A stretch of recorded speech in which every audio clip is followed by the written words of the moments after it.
বাংলাদেশের সর্বশেষ গুরুত্বপূর্ণ আপডেট সংবাদে আপনাকে স্বাগত। শুরুতেই সংবাদ শিরোনাম, পরে বিস্তারিত। শুরুতেই জানিয়ে দিব কর্মীদের উদ্দেশ্যে শিবির সেক্রেটারির জরুরি বার্তা। সম্প্রতি ছাত্রদল সভাপতির একটি বক্তব্যকে কেন্দ্র করে নানা আলোচনা চলছে। এমন পরিস্থিতিতে নিজেদের কর্মীদের সতর্ক করে জরুরি বার্তা দিয়েছে ইসলামী ছাত্র শিবিরের কেন্দ্রীয় সাধারণ সম্পাদক জাহিদুল ইসলাম।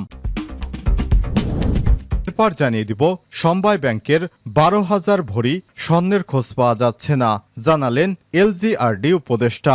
বাংলাদেশ সমবায় ব্যাংকের 12,000 ভরি স্বর্ণের খোঁজ পাওয়া যাচ্ছে না বলে জানিয়েছেন অন্তর্বর্তীকালীন সরকারের সরকার বিষয়ক উপদেষ্টা এফ হাসান আরিফ। আজ দুপুরে কুমিল্লার পল্লী উন্নয়ন একাডেমি বোর্ডের 57তম বার্ষিক পরিকল্পনা সভায় প্রধান অতিথির বক্তব্যে এসব কথা জানান তিনি।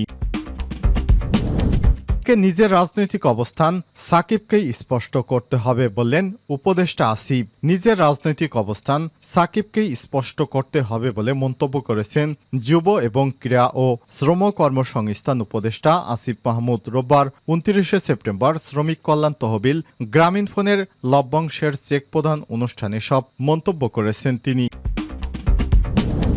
এদিকে রেমিটেন্স হল 25,000 কোটি টাকা। কোনো টাকা আসেনি যেসব ব্যাংকে। চলতি সেপ্টেম্বর মাসের প্রথম 28 দিনে দেশে ব্যাংকিং চ্যানেলে প্রবাসী বাংলাদেশিরা পাঠিয়েছেন 211 কোটি 31 লক্ষ 2.11 বিলিয়ন মার্কিন ডলার বিদেশি মুদ্রায়, যার পরিমাণ 25,357 কোটি টাকা। আজ বাংলাদেশ ব্যাংকে প্রকাশিত হালনাগাদ প্রতিবেদন থেকে সব তথ্য জানা গেছে। এদিকে এস আলম গ্রুপের সব স্থাবর সম্পদের তালিকা দাখিলের নির্দেশ। দেশ ও বিদেশে এস আলম গ্রুপ এবং তার পরিবারের সদস্যদের নামে থাকা সব সম্পত্তি তালিকা দাখিলের নির্দেশ দিয়েছে হাইকোর্ট। আগামী 4 সপ্তাহের মধ্যে আইন সচিব সহ সংশ্লিষ্টদের এই নির্দেশনা বাস্তবায়ন করতে বলা হয়েছে। আজ বিচারপতি মোহাম্মদ কামরুল হোসেন মোল্লা এবং বিচারপতি কাজী জিনাত হকের সমন্বয়ে গঠিত হাইকোর্ট বেঞ্চ এ আদেশ দেয়। এবং সর্বশেষ জানিয়ে দিব ইমরানের সমর্থকদের সঙ্গে পুলিশের সংঘর্ষ, আহত এবং গ্রেপ্তার অনেকেই। পাকিস্তানের সাবেক প্রধানমন্ত্রী ইমরান খানের সমর্থকদের সঙ্গে পুলিশের সংঘর্ষে ডজন খানেক লোক আহত হয়েছেন। শনিবার রাওয়ালপিন্ডি ইমরান খানের দল পাকিস্তান তেহরিক ইনসাফ পিটিআইর কর্মীরা এবং তার সমর্থকেরা শান্তিপূর্ণভাবে বিক্ষোভ করতে গেলে পুলিশ বল প্রয়োগ করে তাদের ছত্রভঙ্গ করার চেষ্টা করে। এ সময় পুলিশের সঙ্গে তাদের সংঘর্ষ শুরু হয়। এতে বেশ কয়েকজন নেতাকর্মীকে গ্রেপ্তার করেছে পুলিশ। প্রিয় দর্শক, এতক্ষণ শুনছিলেন সংবাদ শিরোনাম, এবারে বিস্তারিত। তবে তার আগে বন্ধুরা অনুরোধ থাকবে এই সংবাদটিতে একটি লাইক দিন। এই চ্যানেলে আপনি নতুন হয়ে থাকলে আমাদের সংবাদটি দেখতে দেখতে চ্যানেলটি সাবস্ক্রাইব করে রাখুন। কমেন্ট করে আপনার মূল্যবান মতামত জানিয়ে দিন বন্ধুরা, আপনি বিশ্বের কোন দেশ থেকে বা বাংলাদেশের কোন স্থান থেকে আমাদের সংবাদটি দেখছেন এবং শুনছেন। এবারে বিস্তারিত। কর্মীদের উদ্দেশ্যে শিবির সেক্রেটারির জরুরি বার্তা। সম্প্রতি ছাত্রদল সভাপতির একটি বক্তব্যকে কেন্দ্র করে নানা আলোচনা চলছে। এমন পরিস্থিতিতে নিজেদের কর্মীদের সতর্ক করে জরুরি বার্তা দিয়েছে ইসলামী ছাত্র শিবিরের কেন্দ্রীয় সাধারণ সম্পাদক জাহিদুল ইসলাম। রোববার 29 সেপ্টেম্বর দুপুর 2টার পর সামাজিক যোগাযোগ মাধ্যমে একটি পোস্টে জরুরি বার্তা দেন তিনি। ফেসবুক পোস্টে তিনি বলেছেন, সম্মানিত দায়িত্বশীল ভাইরা, আসসালামু আলাইকুম ওয়া রাহমাতুল্লাহ। সম্প্রতি ছাত্রদল সভাপতির একটি বক্তব্যকে কেন্দ্র করে সোশ্যাল মিডিয়ায় অনেক লেখালেখি হয়েছে। আমরা আমাদের সব দায়িত্বশীল জনশক্তি ভাইদের প্রতি কোনো ধরনের প্রতিক্রিয়া না দেখানোর আহ্বান জানাচ্ছি। তিনি আরো বলেন, ব্যক্তি ও দলীয় বিতর্কের ঊর্ধ্বে উঠে আমরা জাতীয় ঐক্যকে প্রাধান্য দিতে চাই। ছাত্র জনতার বিপ্লবের অন্যতম স্পিরিট হল জাতীয় ঐক্য এবং ফ্যাসিবাদে নির্মূল করা। তাই আমাদের সবাইকে উদারতা এবং দায়িত্বশীল আচরণ অব্যাহত রাখতে হবে। মহান আল্লাহ তাআলা আমাদের ধৈর্য ও প্রজ্ঞার মাধ্যমে কাজ করার তৌফিক দান করুন, আমিন। চলমান রাজনৈতিক ইস্যুতে নানা সময় সামাজিক যোগাযোগ মাধ্যম সহ বিভিন্ন অনুষ্ঠানে কথা বলেছেন ছাত্র শিবিরের সেক্রেটারি জাহিদুল ইসলাম।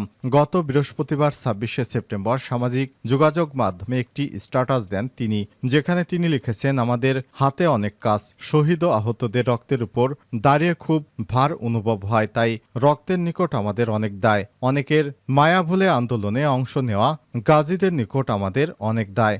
স্ট্যাটাসে তিনি আরো বলেছেন, এখনো শহীদদের পরিবারে চোখ রেখে সান্ত্বনা দেওয়ার মতো ভাষা খুঁজে পাচ্ছি না।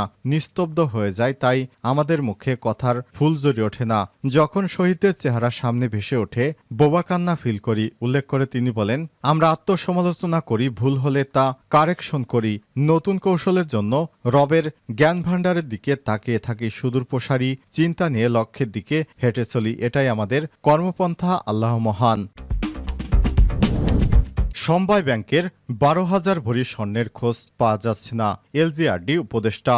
বাংলাদেশ সমবায় ব্যাংকের 12,000 ভরি স্বর্ণের কোনো খোঁজ পাওয়া যাচ্ছে না বলে জানিয়েছে অন্তর্বর্তীকালীন সরকারের স্থানীয় সরকার বিষয়ক এলজিআরডির উপদেষ্টা এফ হাসান আরিফ রোববার 29 সেপ্টেম্বর দুপুরে কুমিল্লার পল্লী উন্নয়ন একাডেমি বোর্ডের 57তম বার্ষিক পরিকল্পনা সভায় প্রধান অতিথির বক্তব্যে এসব কথা জানান তিনি। উপদেষ্টা হাসান আরিফ বলেন, সমবায় ব্যাংকের 12,000 ভরি স্বর্ণের খোঁজ পাওয়া যাচ্ছে না। ব্যাংকের সম্পত্তি বেদখল হয়ে আছে। অন্য সমবায়গুলো শুধু কমিটি কারা করবে নিয়ে মারামারি মামলা করছে। তিনি বলেন, সমবায় ব্যাংক দাঁড়াতে পারছে না, কারণ সমবায়ীদের মধ্যে সমবায় মন মানসিকতার অভাব রয়েছে। সমবায়ীরা শুধু কমিটিতে ঢুকতে চায়, কি উন্নয়ন হলো সেটি তাদের লক্ষ্য নয়। পল্লী উন্নয়ন এবং সমবায় বিভাগের সচিব মোসাম্মদ শাহনারা খাতুনের সভাপতিত্বে অনুষ্ঠিত ওই সভায় বিশেষ অতিথি হিসেবে PPRC chairman doctor Hussain Zillur Rahman, স্থানীয় সরকার বিশেষজ্ঞ প্রফেসর ডক্টর তোফায়েল আহমেদ, বাংলাদেশ পল্লী উন্নয়ন একাডেমি বোর্ড মহাপরিচালক সাইফুদ্দিন আহমেদ প্রমুখ। এসালম গ্রুপের সব স্থাবর সম্পদের তালিকা দাখিলের নির্দেশ। দেশে এবং বিদেশে এসালম গ্রুপ এবং তাদের পরিবারের সদস্যদের নামে থাকা সব সম্পত্তির তালিকা দাখিলের নির্দেশ দিয়েছে হাইকোর্ট। আগামী 4 সপ্তাহের মধ্যে আইন সচিব সহ সংশ্লিষ্টদের এই নির্দেশ বাস্তবায়ন করতে বলা হয়েছে। রোববার 29 সেপ্টেম্বর বিচারপতি মোহাম্মদ কামরুল হোসেন মোল্লা ও বিচারপতি কাজী জিনাত হকের সমন্বয়ে গঠিত হাইকোর্ট বেঞ্চ এ আদেশ দেয়। একই সঙ্গে বিদেশে থাকা এসালম গ্রুপের সম্পদ ফিরিয়ে আনতে পদক্ষেপ নেওয়ার জন্য কেন নির্দেশ দেওয়া হবে না তা জানতে চেয়ে রুল জারি করা হয়েছে। আদালতে রিটের পক্ষে ছিলেন আইনজীবী মোহাম্মদ রুকনুজ্জামান। শুনানিতে আদালত বলে, বিষয়টি খুবই স্পর্শকাতর, তাই তারা ধীরে ধীরে এগোতে চান। গত 18 সেপ্টেম্বর এসালম গ্রুপ এবং এর প্রতিষ্ঠানটির সব সম্পত্তি হস্তান্তর বা বিক্রির উপর নিষেধাজ্ঞা চেয়ে রিট দায়ের করে। রিটে এসালম গ্রুপ এবং প্রতিষ্ঠানটির শেয়ার হোল্ডারদের, পরিচালক এবং তাদের পরিবারের সদস্যদের সব স্থাবর সম্পত্তি তালিকা দাখিল করার নির্দেশ চাওয়া হয়েছে।